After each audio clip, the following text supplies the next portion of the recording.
यस्तो बिजोग चाहिँ यो ताप्लेजुङको पहिलोचोटि हो इतिहासकै। यो सबै घरसर उडाएर यहाँनिर बाइक साइक लडाएर यो सबै विध्वंस मचाएको छ आजको हावाहुरीले।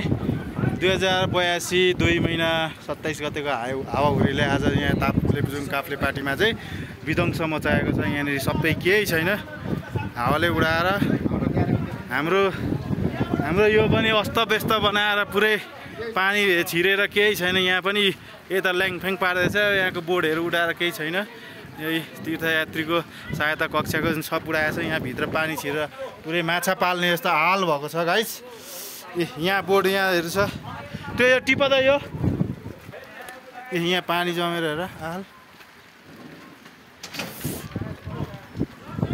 ओ त्यो तारहरू फोन गर्नुपर्छ लाइनको कहाँनिर झरेको र त्यहाँ बिजोक सबै छत उडाएर पानी पसेर लुगा सबै भिजेको छ।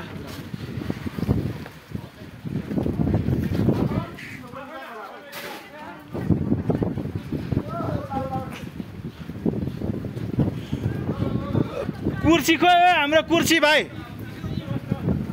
हाम्रो कुर्सी खोइ यता ल्याऊ, उतै राख्ने पछाडि लानुपर्छ होला हौ, पछाडि लानुपर्छ। यहाँ त फेरि उडाउँछ अहिले।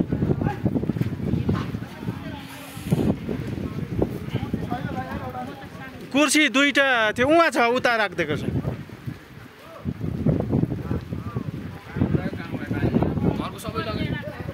उहाँ राखिदिएको छ, त्यहाँ राखिदिएको छ। लग्ने नै हो त्यो माथि के छ सबै लग्यो नि भिजाउने यता उडाउने।